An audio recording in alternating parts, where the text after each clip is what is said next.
எல்லோருக்கும் வணக்கம். குருவி சிட்டுக்குருவி அப்படிங்கிற மாதிரி இன்னைக்கு ஷேர் மார்க்கெட் ரொம்பவுமே சந்தோஷமா இருக்கு. என்ன காரணம் அப்படின்னா இன்னைக்கு லைஃப் டைம் ஹையை மறுபடி வந்து இன்னைக்கு டச் பண்ணியிருக்க மார்க்கெட். இதுக்கு என்ன காரணம்னா இன்ஃபோசிஸ் போன்ற பங்கு இது ஒரு பிரம்மாஸ்திரம். 10 பிரம்மாஸ்திரத்தை ஒட்டுக்க விட்டா என்ன ஆகும் அப்படிங்கிற மாதிரி 7% இன்ஃபோசிஸ் ஏறி இருக்கு. டிசிஎஸும் 4% ஏறி இருக்கு. இந்த வகையில் நீங்க பார்க்கும்போது இந்த இன்ஃபோசிஸ் சார் கடந்த 1 வருடங்கள்ல அல்லது 3 வருடங்கள்ல இந்த மாதிரி பெரிய அளவில் ஏறினதே இல்லை. பெரிய அளவில் இறங்கியிருக்கான், 10% இறங்கியிருக்கான். ஆனால் கடந்த 3 வருடங்களில் நேற்று க்ளோசிங்ல இருந்து பெரிய அளவில் கேப் அப் ஆகி அதுக்கு மேலேயும் தொடர்ந்து ஏறினது கடந்த 3 வருஷத்துல இப்போ தான் வேற லெவல். அப்போ இந்த வகையில் வந்து பார்க்கும்பொழுது இவங்களே பாம் வைப்பாங்களா, இவங்களே எடுப்பாங்களா அப்படின்ற மாதிரி இந்த இன்ஃபோசிஸ் ஷேர் மேலே வர்றதுனால உடனே புரோக்கரேஜ் வியூ எல்லாம் மாறுது. ஐடி செக்டர்லாம் பாசிட்டிவாக அவங்க திரும்புறாங்க. இவங்களே பாம் வச்சு இவங்களே எடுக்கிற மாதிரி. இவங்க தான் இதுக்கு முன்னாடி எல்லாம் ஐடி செக்டர் ரொம்ப கஷ்டப்படும் அப்படின்னாங்க. இப்போ எல்லாம் மேலே ஏறுற மாதிரி பேசிட்டு இருக்காங்க. அப்போ மற்ற ஐடி கம்பெனி எல்லாம் மேலே வர்றதுக்கு எதெல்லாம் வாய்ப்பு இருக்கு அப்படின்னு பார்த்தோம்னா அது ஒரு பெரிய லிஸ்டே இருக்கு. Coforge, Mphasis, Saint, FSL, Happiest Mind, Mastecன்னு ஏகப்பட்ட ஐடி கம்பெனிகள் இருக்கு. அப்போ என்னை பொறுத்த வரைக்கும் இத்தனை ஐடி கம்பெனிகள் வாங்குறதுக்கு நம்ம கிட்ட ஏதுங்க பணம்? ஏதோ 1 ஷேர் 2 ஷேர் தான் வாங்க முடியும். அப்போ அந்த வகையில் பார்க்கும்போது வேற வழியே இல்லை.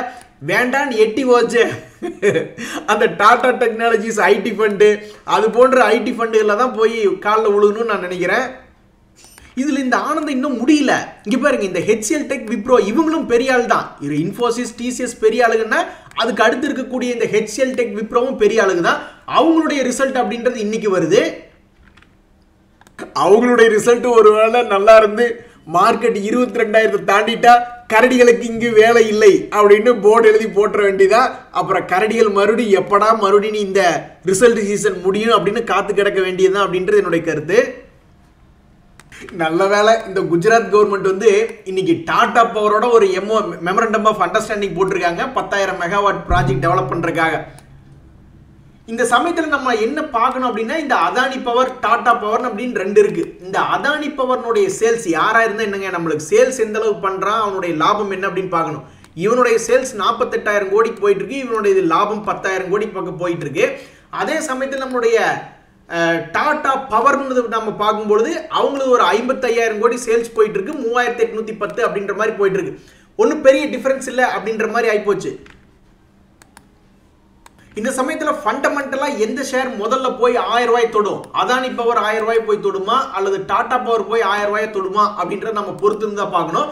ஃபண்டமெண்டலா பார்க்கும்போது யாருக்கு ஆப்பர்ச்சுனிட்டி அப்படின்னா இந்த அதானி பவருக்கு தான் ஆப்பர்ச்சுனிட்டி. ஏன் அப்படின்னா இந்த இண்டஸ்ட்ரி பிஏ வந்து பாத்தீங்கன்னா 22, அதை விட அவன் சீப்பா வெறும் 10 தான் ட்ரேட் ஆயிட்டு இருக்கான். அப்ப இவன் 20 வரணும் அப்படின்னு என்ன அர்த்தம்? இந்த 500 ரூபாய்ங்கிறது டக்குன்னு ஒரு 1000 ரூபாய் அப்படின்ற மாதிரி வரணும். இதே நீங்க டாடா பவர் கம்பெனி பாத்தீங்கன்னா இண்டஸ்ட்ரி பிஇ வந்து 22, அதை விட இவன் அதிகமா தான் இருக்கான். அப்போ ஒருவேளை இது ஓவர் வேல்யூன்னு சொல்லி இது ஒரு இன்னொரு 50% இறங்கணும்னு சொல்லி இதை மறுபடியும் 200 ரூபாய் கொண்டு வந்து நிறுத்தினாலும் நம்ம ஆச்சரியப்படுறதில்ல. பட் நம்ம ஏன் அந்த சினாரியை டிஸ்கஸ் பண்ணணும்? நம்மளை பொறுத்த வரைக்கும் 1000 ரூபாய் போறது யாரு அப்படின்னா ஃபண்டமெண்டலி பார்க்கும்போது வேல்யூவேஷன் படி அதானி பவர் டக்குன்னு போற மாதிரி காட்டுறான். அதே சமயம் புக் வேல்யூ படி பார்க்கும்போது இந்த அதானி பவரும் இந்த டாடா பவரும் 2 பேர் 500 ரூபாயில இருக்கணும், இல்லைன்னா 300 ரூபாய் ரேஞ்சில் இருக்கணும் அப்படின்றாங்க. பட் எப்படி பார்த்தாலும் நம்ம இன்ட்ரின்சிக் வேல்யூ வச்சு பார்த்தாலும் அதானி பவர் தான் கொஞ்சம் அதிகமா இருக்கிற மாதிரி இருக்கும் ஒரு ஷேருக்கு. ஸோ ஃபண்டமெண்டலி இப்போ கடைசியா பார்க்கும்பொழுது என்ன ஆகுது அப்படின்னு பார்த்தீங்கன்னா அதானி பவரே பரவாயில்ல, ஏன்னா அவனுக்கு கடன் 32,000 கோடி தான் இருக்கு. ஆனா டாடா பவருக்கு கடன் 52,000 கோடியா இருக்கு. அதே மாதிரி அவன் கொஞ்சம் எக்ஸ்பென்சிவா இருக்கான். அதனால வந்து என்ன பொறுத்த வரைக்கும் அதானி பவர் தான் 1000 ரூபாய் போய் தொட வேண்டிய ரேஸ்ல ஃபண்டமெண்டலி முதல்ல இருக்கான். இருந்தாலும் அவனுக்கு குறுக்க இந்த கௌசிக் வந்து அப்படின்ற மாதிரி ஒரு சின்ன எலெக்ஷன் இருக்கு. அந்த எலெக்ஷன்ல என்ன ஆக போகுதோ நண்பர்களே. முதல்ல இந்த எல்ஐசி ஷேர் வந்து ஏதோ ஒரு நோஞ்சான் குழந்தை மாதிரி இருந்தா 1000 ரூபாய் ரேஞ்சில இருந்து அவன் பாட்டுக்கு அசால்ட்டா 500 ரூபாய் ரேஞ்சுக்கு போயிட்டான். கடைசியில பார்த்தா இன்னைக்கு அப்படியே ஸ்ட்ராங்கா இருக்கா, ஒன்னும் பெருசா இருங்களா, அப்படியே பார்த்துக்கிட்டே நிக்கிறான். வெறும் 5 ரூபாய் தான் இறங்கி இருக்கு. ஆனா அதுல வந்து நியூஸ் என்ன தெரியுங்களா? 3,529 கோடி கிட்டத்தட்ட அவங்களுக்கு டாக்ஸ் டிமாண்ட் வந்திருக்கு. ஆனாலும் இவன் அசராம அப்படியே நிக்கிறான். இவன் ஒரு அசராதவனா நிக்கிறான். அப்ப இவனு ஒரு முடிவோட தான் இருப்பான் போல. 1000 ரூபாய் போய் தொட்டு தான் தீரணும்னு இந்த எல்ஐசி முடிவோட தான் இருக்கும் போல. நண்பர்களே, இந்த டிடிகே பிரஸ்டீஜ் அப்படின்றது சமீபத்தில் குப்பா குட்டியா இருந்தான். அவனுடைய குக்கரை ஓபன் பண்ணி பார்த்தா உள்ளுக்குள்ள ஒண்ணுமே இல்லை, காலியா இருந்தது அப்படின்ற மாதிரி இந்த டிடிகே பிரஸ்டீஜ் அப்படின்றது தொடர்ந்து இறங்குமாவே இருந்தா 1200 இங்க ஆல்மோஸ்ட் 700 ரூபாய் இங்க பெருசா இறங்கிட்டான். சமீபத்தில் கூட ஜூன் மாசத்துல நம்ம இதை பார்த்துக்கிட்டு இருந்தோம், ஏதோ ஒரு பிரேக் அவுட் ஆகிறான் அப்படின்ட்டு. 736 ரூபாய்க்கு மேல பிரேக் அவுட் ஆனா வெறும் 100 ரூபாய் ஏறிட்டு மறுபடியும் அதே இடத்துல வந்து உட்கார்ந்திருக்கான். பட் இன்னைக்கு நம்ம அனலைஸ் பண்ணி எடுத்து பார்க்கும்பொழுது மறுபடியும் இந்த ஷேர் என்ன ஆகுது அப்படின்னா ஒரு பிரேக் அவுட் ஆகிறான். அப்ப 749 ரூபாயில இருந்து இன்னொரு 6 மாசத்துக்குள்ள ஒரு 100 ரூபாய் ஏறி ஒரு 849 ரூபாய் வந்துச்சுன்னா சந்தோஷம் தான். இதுல வந்து ஃபண்டமெண்டல் ஏதாவது சப்போர்ட் பண்ணுது அப்படின்னு பார்த்தோம்னா தற்போது வரைக்கும் இந்த கம்பெனி வந்து ஒரு லாபகரமாக தான் இயங்கி கொண்டிருக்கிறது. அதனால இந்த டெக்னிக்கலும் ஃபண்டமெண்டலும் சப்போர்ட் பண்ணி இன்னொரு 6 மாசத்துக்குள்ள ஒரு 100 ரூபாய் ஏற்றி கும்பா குட்டி டு குஜிலி குட்டி ஆயிட்டேன் அப்படின்ற மாதிரி இந்த டிடிகே பிரஸ்டீஜ் வந்தா ஓகே தான். நண்பர்களே, பெரிய ஆளுங்கள்லாம் ரொம்ப விவரமா இருக்காங்க. அவங்க வாங்கினாங்கன்னா 5% 10% நேரம், அவங்க வித்தாங்கன்னா 5% 10% நேரங்கும். மற்றபடி நம்ம போய் ஒரு ஷேர் 2 ஷேர் வாங்கி என்ன 5% ஏற்றி விட முடியுமா? அப்போ இந்த அலோக் இண்டஸ்ட்ரீஸ் நெட்வொர்க் எயிட்டிங்ல சமீபத்தில் 20% 30% ஏறி வந்தானு. ஆனால் இன்னைக்கு பார்த்தீங்கன்னா கொஞ்சம் பெருசாக 5% இந்த அலோக் இண்டஸ்ட்ரியும் இறங்கியிருக்கு, நெட்வொர்க் எயிட்டியும் இறங்கியிருக்கு. அப்படின்னா என்ன, ஏதோ ஒரு பெரிய குரூப் உள்ள வந்து லம்சமாக உள்ள வந்து நல்லா லாபத்தை பார்த்துட்டு கொஞ்சோண்டு வித்துட்டு ஓடி போயிடுச்சுன்னு அர்த்தம். நண்பர்களே, இப்போ நம்ம பார்க்கக்கூடிய இந்த காஸ்மோ ஃபர்ஸ்ட் அப்படின்ற ஒரு ஷேர் வந்து என்ன ஆயிட்டு இருக்கு அப்படின்னு பார்த்தீங்கன்னா சமீபத்தில் ஒரு ட்ரேடிங் சப்போர்ட்ல இருக்கு. 2021 இருந்து பெரும் சரிவு, 1400 ரூபாய் எங்க 700 ரூபாய் எங்க, ஆல்மோஸ்ட் 50% இறங்கிட்டான்.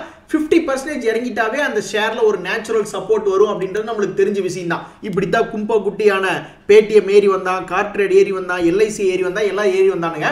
ஸோ இந்த காஸ்மோ ஃபர்ஸ்ட்டுக்கு இது மேலே ஏறி வந்துருவானா அப்படின்ற மாதிரி நம்ம பார்த்தோம்னு வச்சுங்களேன், அவனுக்கு வந்து இப்போதைக்கு தற்சமயத்தில் ஒரு சப்போர்ட் எடுத்திருக்கான்.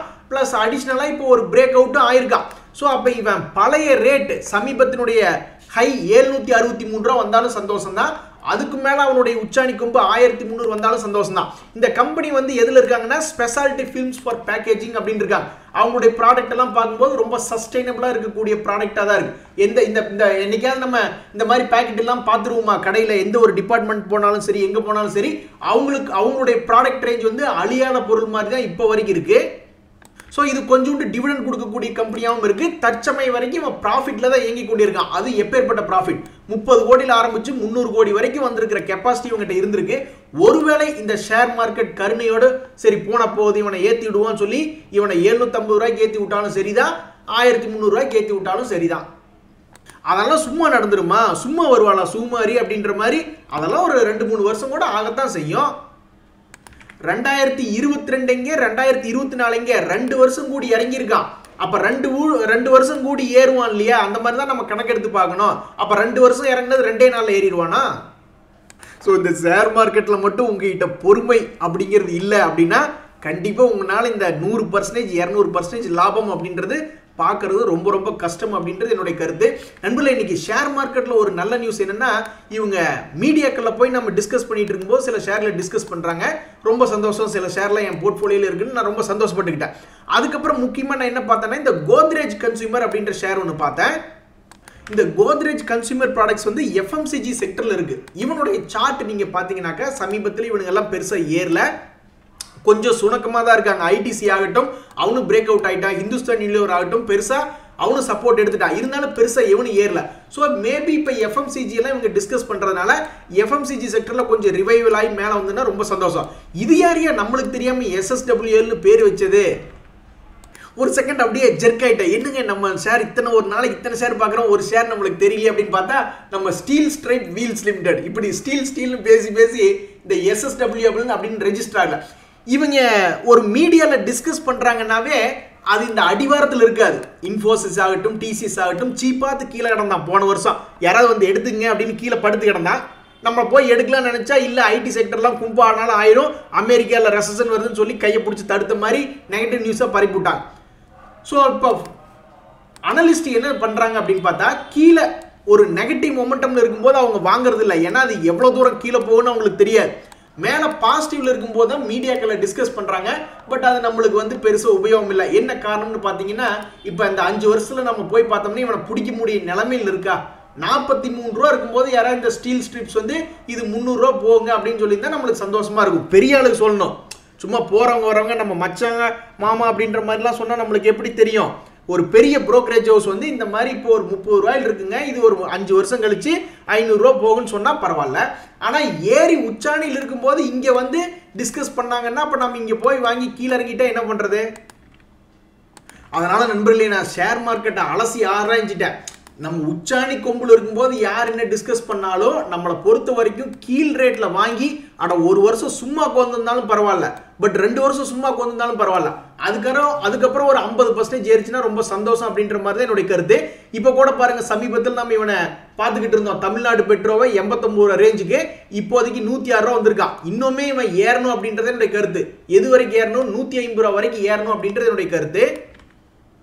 இந்த நாகர் ஸ்பின்னிங்னு ஒரு கம்பெனி, இவன் வந்து 76 ரூபாயிலிருந்து ஏதோ ஒரு காரணத்தினால இவனை 700 ரூபா வரைக்கும் கொண்டு போய் விட்டுட்டு கடைசியில் இவன் மறுபடியும் 286 ரூபாயில் வந்திருக்கான். பட் இந்த 286 ரூபா அப்படின்றது எந்த மாதிரியான ஒரு இடம்னா, ஒரு மீன் மண்டை பேட்டர்ன் போட்ட இடம். இந்த மீன் மண்டை பேட்டர்ன்ல இருந்து அவன் ஏதாவது ஒரு சைடு ஒரு 50% வெடிச்சு செதறலினா இந்த மீன் மண்டைக்கே ஒரு அசிங்கமா நான் பாக்குறேன். அப்போ ஒன்னா இவன் 500 ரூபா வரணும், இல்லைன்னா ஒரு 150 ரூபா வரட்டும், பார்க்கலாம் இந்த வருஷத்துக்குள்ள நடக்குதான்னு. எப்படியும் மேலேயோ கீழேயோ ஒரு 200 ரூபாயாவது ஏறி இறங்கணும் அப்படின்ற என்னுடைய கருத்து. நண்பர்களே, நல்ல நல்ல கம்பெனியில டக்குன்னு நீ வா கீழே வா 50 ரூபாய்க்கு வானா எப்படி வருவான்? இப்போ அசோக் லைலாண்ட்னு ஒரு ஷேர் நம்ம பார்க்குறோம்.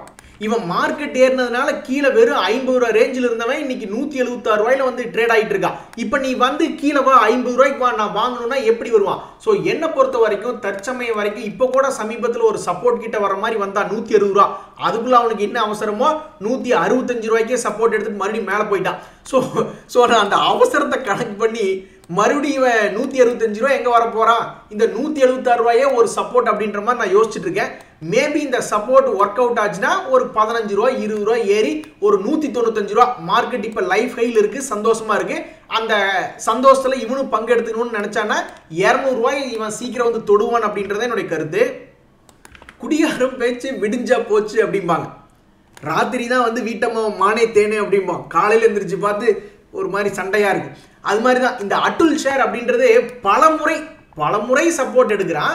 ஆனா ஒரு முறை கூட ஒரு பிரேக் அவுட் ஆகி பெரிய லெவல்ல ஏற மாட்டேங்கிறான்.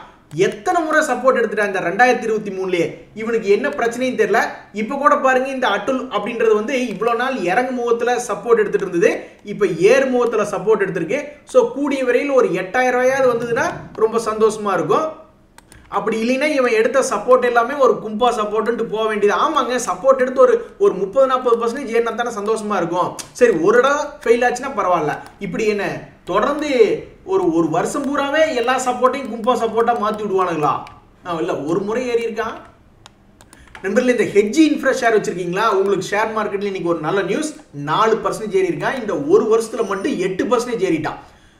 ஸோ இப்படியே அவன் தொடர்ந்து போன வருஷம் இவன் என்ன பண்ணியிருக்கான்னா 37% ஏறி இருக்கான். அப்போ ஒருவேளை இந்த வருஷமும் இந்த 2024 ஒருவேளை ஏறுற மாதிரி இருந்தால் இன்னொரு 20% அவன் ஏறக்கு வாய்ப்பு இருக்கு. இப்போ கூட பாருங்க, அவனுக்கு ஒரு ஆர்டர் கிடைச்சிருக்குதா ஒரு நியூஸ் வந்திருக்கு. நண்பர்களே, பொதுவாக கடன் கொடுக்குற பிஸ்னஸில் இருக்கிறவங்க ஃபெயில் ஆகிறது ரேர். ஒரு 10 பேர் இருக்காங்கன்னா யாராவது ஒருத்தர் இல்லைன்னா 2 பேர் ஃபைனான்ஸ் கம்பெனி வச்சிருக்கிறவங்க திவாலாருக்கு வாய்ப்பு இருக்கு. அந்த வகையில் நான் பார்த்துக்கிட்டு இருந்தேன், இந்த இந்தோஸ்டார் கேபிட்டல் ஃபினான்ஸ் அப்படின்னு ஒரு ஷேர் ஒன்று பார்த்துக்கிட்டு இருந்தேன். இவன் என்ன பண்ணிட்டு இருக்கான் அப்படின்னு பார்த்தோம்னா, இது வந்து ஒரு என்பிஎஃப்சி. இந்த என்பிஎஃப்சியில் என்ன ஒரு அட்வான்டேஜ் அப்படின்னு பார்த்தாக்கா, இவனுடைய ப்ராஃபிட் அண்ட் லாஸ்ல இதுக்கு முன்னாடி இது ஒரு கும்பா கம்பெனியா இருந்திருக்கான். இதுக்கு முன்னாடி பாருங்க 200 கோடி 700 கோடின்னு 2021 22 நஷ்டம் பண்ணிட்டு இருந்திருக்கான். இப்ப 2023 இருந்து லாபத்துக்கு திரும்பிட்டா. இனி 2024 ரிசல்ட் வந்தாலும் லாபகரமா தான் இருக்கான். ஆனா ஷேர் மார்க்கெட்ல அவனுடைய பிரைஸ் என்ன பண்ணாங்கன்னா, அவனுக்கு தண்டனை கொடுத்த மாதிரி அவன் இதுக்கு முன்னாடி 600 ரூபா இருந்த ஷேரு இப்ப 200 ரூபாய்க்கு அவனை பிடிச்சி தள்ளி விட்டாங்க.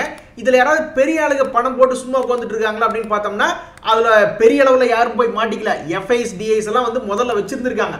10% 11% ஹோல்டிங் பண்ணி வச்சிருந்தவங்க எல்லாம் இப்போ ஹோல்டிங்கை குறைச்சிக்கிட்டு சரி கொஞ்சோண்டு பர்சன்டேஜ் இருந்துட்டு போகட்டும், மேலே வந்தா பார்த்துக்கலான்ற மாதிரி விட்டுட்டு போயிட்டாங்க போல.